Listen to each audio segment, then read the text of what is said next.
Tonight on Sunday Night Football, the Tampa Bay Buccaneers defeated the Dallas Cowboys in a defensive struggle 19-3.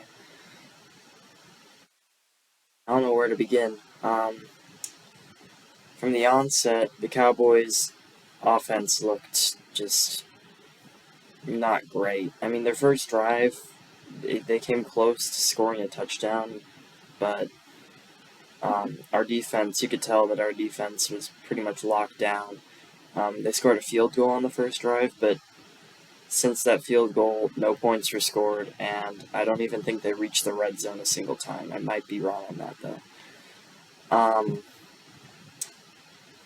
As for the Buccaneers, we should have been up 12-3 12-3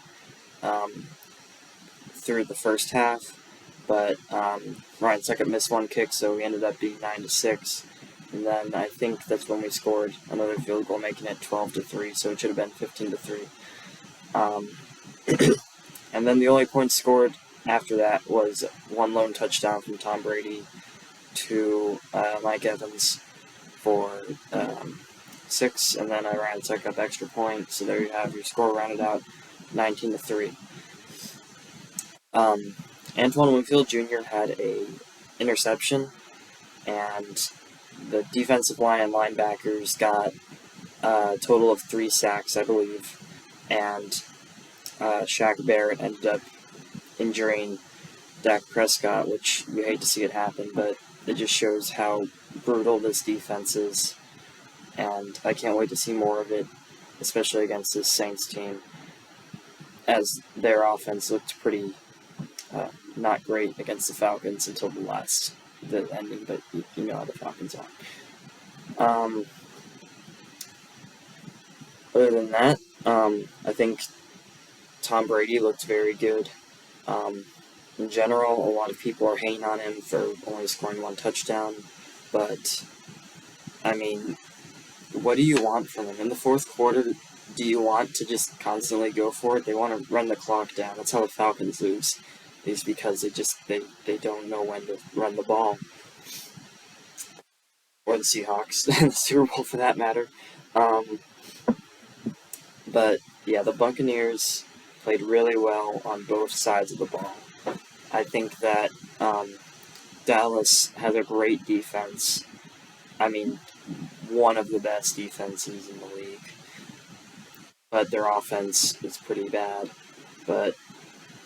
Or maybe that's just how the Bucs made it look. I don't know. They only had CeeDee Lamb and Houston, who's a rookie. And then obviously Zeke. And if Dak Prescott is healthy, they have him. But we just were punishing that O-line and punishing in the secondary, which I haven't seen that kind of secondary success against a decent football team from the Bucs in a long time. I mean, the only other time I can think about it like that was a couple times against the Colts, and then that Packers game in the regular season in 2020. That was in the Brady era I'm talking about. But no, we're definitely going to be good on defense as long as we can stay healthy. That's obviously a caveat. And speaking of which, Chris Godwin and Donovan Smith both fell during the game.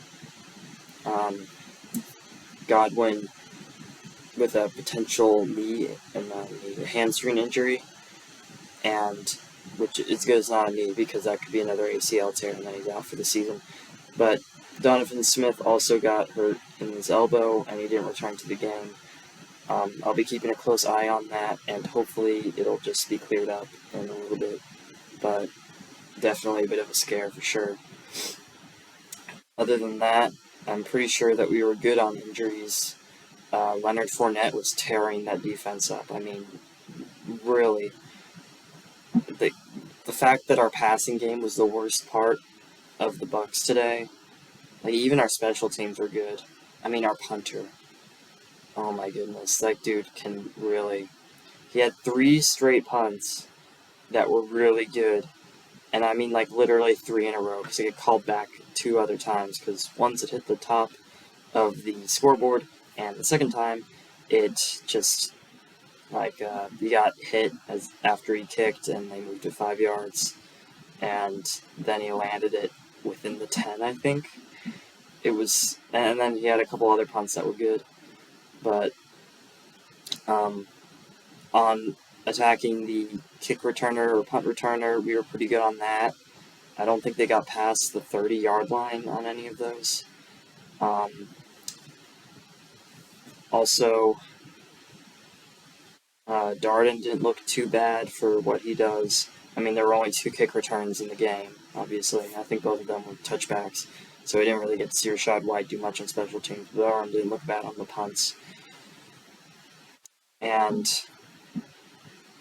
yeah, Suckup missed 1 kick from 36, but he made one from some pretty decent yardage, and I think that counteracts it a bit. We didn't need that extra kick in the end because we won by 16, and Dallas just couldn't do anything. In the passing game, yeah, like I was saying, the passing game was the worst part of our team this night, which, I mean, that's kind of saying a lot, considering we have Tom Brady, Julio Jones, Mike Evans, Chris Godwin for most of it, Russell Gage, Rashad Perryman, Cameron Brate even can be good. But I think our biggest issue is our offensive line. We're going to have to put some Band-Aids on that Hoover Dam flood, because it's getting kind of iffy there. If Donovan Smith can be healthy and come back, that's best case scenario. But, I mean, they're just falling, they're dropping like flies. And it's really kind of freaking me out. But even still, Brady has good pocket presence. He only got sacked twice, both times in the red zone, which kind of sucks, but whatever. On third down, even. But anyways, yeah, Fournette did well, our defense did well, our passing game wasn't super great, but it's forgivable because in the fourth quarter we're just running out the clock, and half of the third quarter as well. Our special teams was good, and we looked like the 99 Bucs with how defensive we were, and offensively mid. I guess that's what you get when you have a great defensive coordinator as your coach. You get really just like these short score games. I mean, 22 points scored in the game. I don't think anyone predicted that. Just like no one predicted the Saints to win 9-0 last year. But we can get our revenge in New Orleans next week, and that's what I hope to see.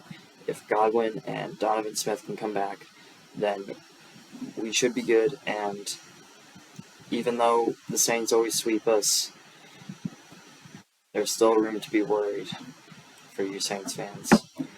And, yeah, I'll see what we do there. Later on, after tomorrow's game, I'm going to shoot for an hour-long special. And I'm going to try and do this every week, where I discuss all the games and all the outcomes and what it means. And I'm going to talk especially about different games that I found interesting, such as the Bengals-Pittsburgh game. That was cool. I'll talk about the Bears versus the Niners, the Packers and the Vikings, the Rams and the Bills. So I'll talk about all that and more there. So I would check that out. That'll come out probably Tuesday or Wednesday, and followed by predictions probably after that for next week. But for now, I am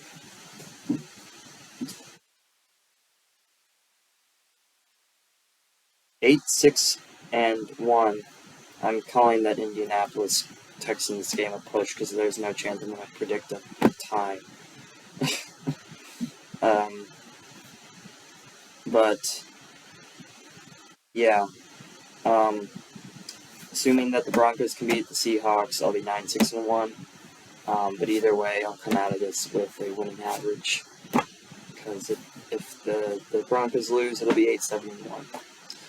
But I think that this was a pretty successful, for week 1, this was a very successful prediction sheet. I mean, none of these were the Washington-Jacksonville game that we lost, with pretty good. Baltimore versus Jets was good. I did have New Orleans in this Falcons game being close. I did have the Vikings win, but I didn't think it would be this dominant. And I thought the Chargers in the Vegas game was going to be close, and with the Chargers winning, that's what happened. The score was a bit off, but you know how it is. Anyways, I'll see you guys in the next one. That's all for now. Bucs up.